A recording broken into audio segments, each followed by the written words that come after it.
India शब्द का प्रयोग सर्वप्रथम इंडिया जो शब्द है, इस इंडिया शब्द का प्रयोग सर्वप्रथम भारत के लिए किस भाषा में किया गया? पहला है उर्दू, दूसरा है ग्रीक, फिर है फारसी, फिर है अरबी। तो इंडिया शब्द का जो प्रयोग किया गया सबसे पहले वो ग्रीक भाषा में किया गया। नेक्स्ट सवाल पे हम आते हैं। नेक्स्ट सवाल आपके सामने है, भारत की मुख्य भूमि का दक्षिणी सीमा है। मुख्य भूमि का, यहाँ पे ध्यान रखेंगे, मुख्य भूमि का बात कर रहा है। तो मुख्य भूमि किसको बोलते हैं? तो जिसमें भारत के एक राज्य की सीमा भारत के दूसरे राज्य की सीमा से लगती है। तो ये है भारत की मुख्य भूमि। यहाँ पे 0 डिग्री अक्षांश होता है। 0 से ऊपर जाने 1 2 3 4 5 इस तरह से अक्षांश की संख्या बढ़ती जाती है। तो ये जो आपका यहाँ पे जो पड़ती है, इस जगह पे जहाँ पे हमने डॉट लगा रहा जहाँ पे हम डॉट लगा रहा हूँ, इस जगह पे, तो यहाँ पे जो पड़ती है वो 8 डिग्री 4 मिनट जो कन्याकुमारी में पड़ती है। तो इस क्वेश्चन का सही जवाब जो है वो 8 डिग्री 4 मिनट उत्तरी अक्षांश है। नेक्स्ट सवाल पे हम आते हैं। नेक्स्ट सवाल, इसका क्वेश्चन नहीं दिख रहा है, इसका जो आंसर बनेगा वो 82.5 डिग्री पूर्वी देशांतर रेखा। इसमें क्वेश्चन हो ये है कि भारत का मानक समय रेखा कितने डिग्री को कहा जाता है?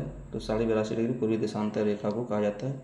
इस क्वेश्चन का इस ऑप्शन का जो सवाल होगा वो ये होगा। अगले क्वेश्चन पे हम चलते हैं। अगला क्वेश्चन है, भारत का प्रमाणिक जो समय है, भारत का प्रमाणिक समय उस स्थान का स्थानीय समय है जो स्थित है कहाँ पे? यानी भारत का जो प्रमाणिक समय, यानी भारत में जो समय को मापा जाता है वो कहाँ से मापा जाता है? तो वो है इलाहाबाद से। इस सवाल का सही आंसर ये है। अगला सवाल,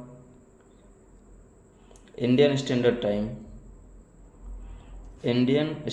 टाइम और ग्रीनविच मीन टाइम में कितना अंतर है? यानी इंडियन स्टैंडर्ड टाइम जहाँ से भारत में समय को मापा जाता है और ग्रीनविच मीन टाइम जहाँ से पूरे विश्व में समय को मापा जाता है में कितना अंतर है? तो इसमें 5.5 घंटे का अंतर है। इस क्वेश्चन का सही जवाब ये है, 5.5 घंटा। अगले क्वेश्चन की ओर हम चलते हैं। अगला क्वेश्चन है, भारत का ध्रुव जो है वो दक्षिणी भाग की भूमध्य रेखा से दूरी कितनी है? तो भारत के ध्रुव का मतलब भूमि होता है। तो जैसे ये मान लो भारत की भूमि है, तो भारत का ध्रुव बोलता है दक्षिणी भाग। भारत का दक्षिण भाग ये है, नीचे वाली ये हिस्सा बोलता है भूमध्य रेखा से कितनी दूरी है? तो भूमध्य रेखा यहाँ पे है, भूमध्य रेखा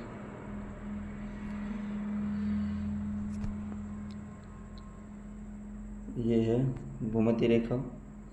और भारत का जो है वो दक्षिण ध्रुव यहाँ पे है, कन्याकुमारी में, इस जगह पे।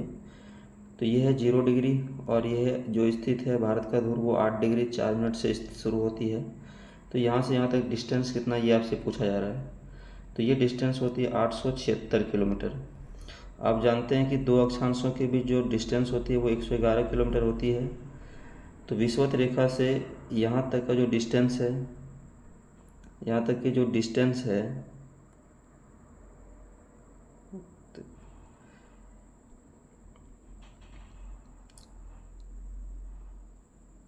यहाँ पे जो है वो 8 डिग्री है, ये 0 डिग्री है।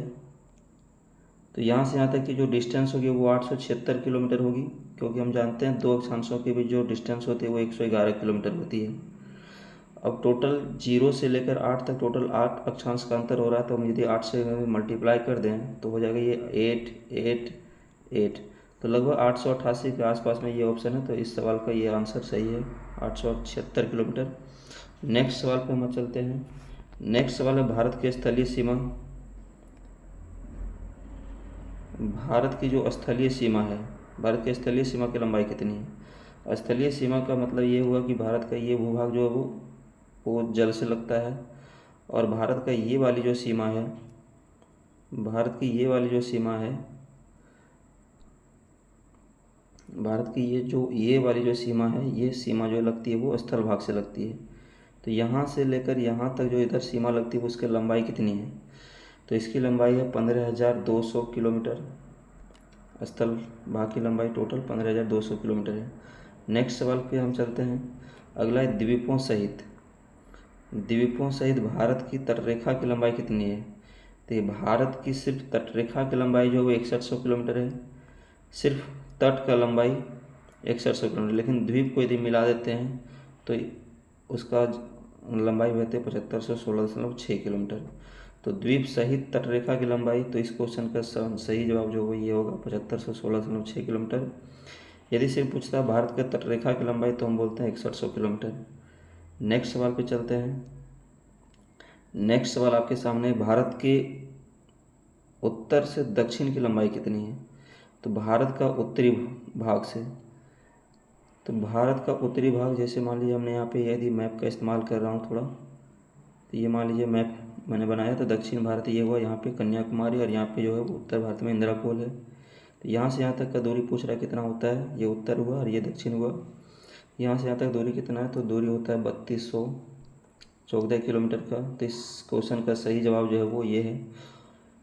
अगले सवाल की हम और बढ़ते हैं। अगला है, भारत के पूर्व से पश्चिम की लंबाई कितनी है? तो भारत का पूर्व से पश्चिम की लंबाई, तो पूर्व में इधर अरुणाचल प्रदेश में एक जगह पड़ता है किविथु वालांगू, और गुजरात में एक जगह इधर पड़ती है गोहर माता सरक्रिक। तो यहाँ से यहाँ तक का पूछता है डिस्टेंस कितना है, तो ये डिस्टेंस है 2933 किलोमीटर। तो इस क्वेश्चन का सही जवाब जो है वो फर्स्ट नंबर का ऑप्शन है। नेक्स्ट सवाल पे हम चलते हैं। अगला क्वेश्चन है आपके सामने कि भारत की तट रेखा की लंबाई कितनी है? तो अभी जस्ट पीछे क्वेश्चन में मैं डिस्कस किया था, तट रेखा की जो लंबाई है वो 6100 किलोमीटर है। नेक्स्ट सवाल पे हम चलते हैं। नेक्स्ट सवाल आपके सामने है कि भारत का क्षेत्रफल विश्व के भौगोलिक क्षेत्रफल का कितना परसेंट है? तो पहला ऑप्शन 2.2% है, फिर 2.4 है, 2.8 है, 3.2 है। तो भारत का जो क्षेत्रफल है 32,87,263 वर्ग किलोमीटर। तो ये इतना क्षेत्रफल है भारत का। तो ये क्षेत्रफल पूरे विश्व के क्षेत्रफल का कितना परसेंट है? 2.4%। इस सवाल का ये सही आंसर है। अगले सवाल की ओर हम बढ़ते हैं। अगला सवाल है आपके सामने कि भारत के कुल क्षेत्रफल का कितना प्रतिशत भाग पर्वतीय क्षेत्र है? तो पर्वतीय क्षेत्र पहला ऑप्शन है 10.7, दूसरा 18.6, तीसरा 27.7, चौथा 43। तो भारत का जितना क्षेत्रफल है 32,87,263 का 10.7% भूभाग पर जो है वो पर्वतीय क्षेत्र है। नेक्स्ट सवाल पे हम चलते हैं आगे। अगला, संपूर्ण भारत के कितने प्रतिशत भूभाग पर पठार है? पठार के बारे में बोला गया है। तो संपूर्ण भूभाग का कितने प्रतिशत भूभाग पर पठार है? तो इस सही क्वेश्चन का सही जवाब जो है वो 27.7% है। पठार जो है वो 27.7% है। अगले सवाल की ओर हम बढ़ते हैं। अगला सवाल आपके सामने, संपूर्ण भारत के कितने प्रतिशत भूभाग पर पठार का विस्तार है? अच्छा, फिर से क्वेश्चन रिपीट हो गया। इसका सही जवाब 27.7% है। अगले सवाल की ओर हम बढ़ते हैं। अगला सवाल है, संपूर्ण भारत के कितने प्रतिशत भूभाग पर मैदान का विस्तार है? इस बार मैदान के बारे में पूछा जा रहा है। तो मैदान का जो विस्तार है, पहला ऑप्शन 10.7 जो कि पर्वतीय क्षेत्र का विस्तार है, दूसरा ऑप्शन 18.6 है 27.7% जो कि अभी हमने बोला पठार का विस्तार है। तो मैदानी भाग पर जो विस्तार है, संपूर्ण भारत के कितने भूभाग पर मैदान का विस्तार है? तो 43% भूभाग पर मैदान, समतल मैदान पाया जाता है। नेक्स्ट सवाल पे हम चलते हैं। नेक्स्ट सवाल आपके सामने, भारत की प्रादेशिक जल सीमा। भारत की प्रादेशिक जल सीमा कितनी है? तो भारत की जो प्रादेशिक जल सीमा है वो 12 समुद्री मील है। पहला सवाल का ये आंसर है। प्रादेशिक जल सीमा का मतलब होता है कि जैसे ये समुद्र तट से, ये तट राज्य से ये इधर आपका ये अरब सागर पड़ता है, इधर बंगाल की खाड़ी पड़ता है, इधर हिंद महासागर पड़ता है। तो तट से लेकर समुद्र में 12 मील का जो दूरी है, 12 मील का जो दूरी है, उस 12 मील का दूरी को हम लोग बोलते हैं प्रादेशिक जल सीमा। इस क्वेश्चन का सही जवाब है 12 मील। अगले सवाल की ओर हम बढ़ते हैं। अगला सवाल आपके सामने, भारत का संलग्न क्षेत्र प्रादेशिक जल सीमा कितने समुद्री मील की दूरी तक है? तो संलग्न क्षेत्र के बारे में जब बोलेगा तो ये है 24 समुद्री मील। ठीक है, 24 समुद्री मील। इस क्वेश्चन का सही जवाब ये है। अगले सवाल की ओर हम बढ़ते हैं।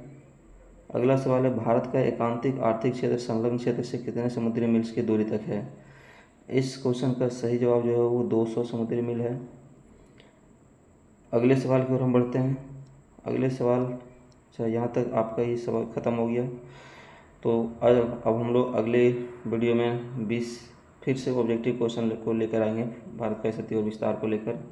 यदि आपको वीडियो अच्छी लगी हो तो अपने दोस्तों के पास शेयर करें, चैनल को लाइक करें और सब्सक्राइब करें, अपने दोस्तों के पास शेयर करें। और वेलकम टू GCM गुरुकुल से जुड़ने के लिए आपका बहुत बहुत धन्यवाद। जय हिंद, जय भारत।